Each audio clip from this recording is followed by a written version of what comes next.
I was talking to somebody last night who said, "Well, we have this way, and we've of doing business," and they were referring to trade spend, and he said, "I won't say this publicly." But, and I said, hold on a second.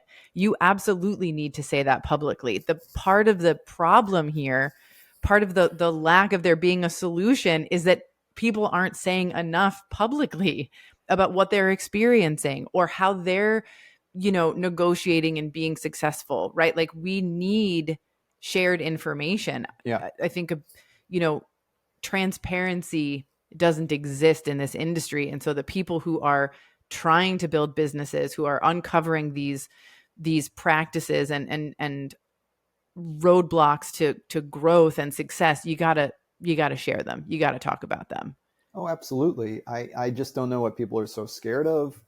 It's like open secrets. Everybody knows what's going on. Everybody talks about it. Everybody gets beers after their supplier meeting or their vendor meetings there with the category manager. I think there should be more openness, and not on a level of like personal attacks or anything, but in terms of institutional change, like, hey, these are commonplace practices that should be disallowed, that need a lot more scrutiny.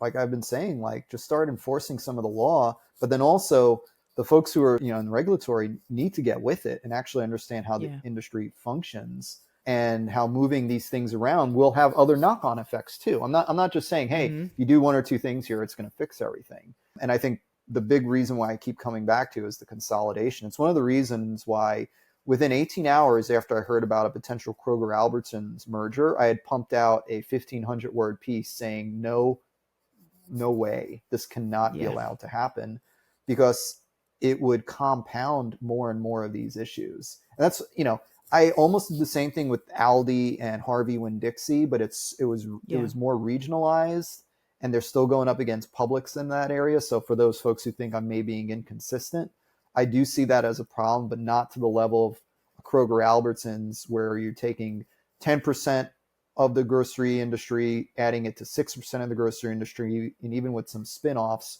you're still close to 15%, which would be number 2 to Walmart, which when you add in Walmart, Kroger-Albertsons, Costco, and Ahold, it's almost 60% of all groceries sold would be in the top 4. So all these practices, everything that we're talking about here, would be further cemented as status quo, as opposed to creating, more competition among the retailers, but also more ways for brands to come into the marketplace, because it's very hard now.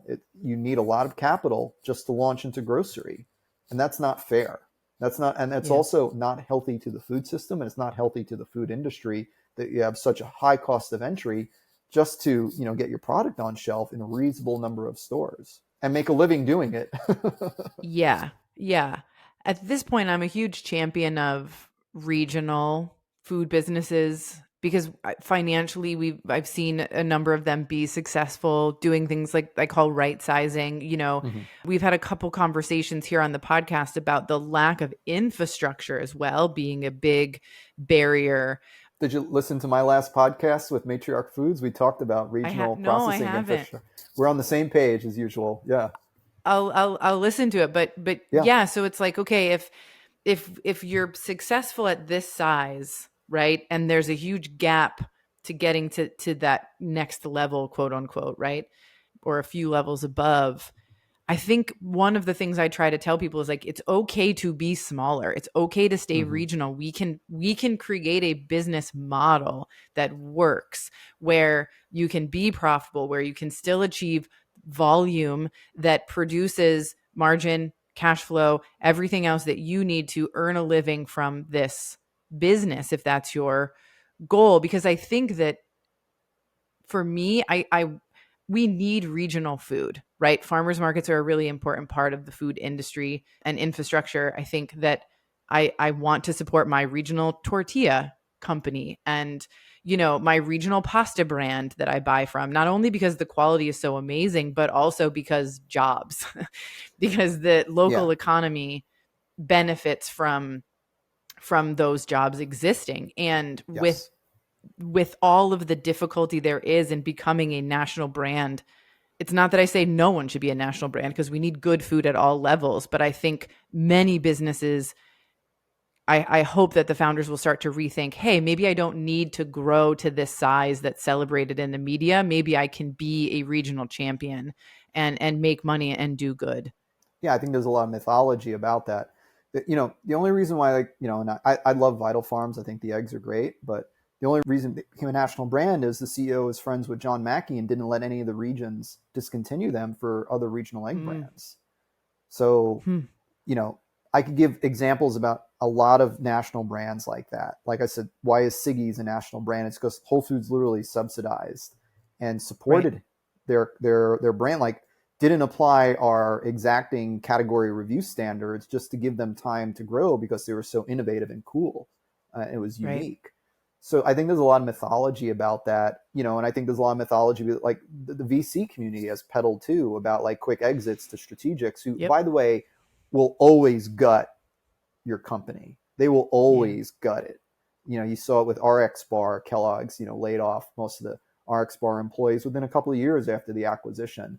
I mean, Campbell's changed up the whole supply chain for Pacific Foods within, I think months after the Wow. acquisition, and changed some of the formulas as well. I mean, I can go time and time and time again. I think what you're saying is right on.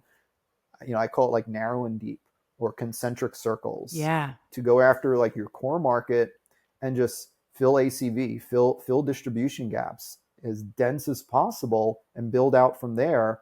And if you want to go to another market, it's kind of like, puddle jumping. It's like, okay, where's the next Yep. puddle? Then you do the same thing there. But this whole notion of getting into a national chain and just going national and scaling up, getting gobbled up by Mars, Nestle, Pepsi, mythology, folks. And by the way, Yeah. you look at what Coke has done the last few years. They killed honesty. They buried honesty. They buried Zico. They buried Adwala, right? I I didn't mean, even. Yeah. yeah, Yeah. it's gone. Dang. So I think what you're saying is right on, and especially if you do it in a way that you can make a living, and you could create a profitable company, and you're not exploiting people, underpaying people, using prison labor, Mm. child labor. That I Yep. just wrote an article about like Tyson is using child labor. It's like, why I is read that Tyson so one. profitable? Not only do they exploit these folks in their facilities, so it's like there's this whole mythology, and it's not based in the math, and you're giving them some good math tools to do it right. So that's great.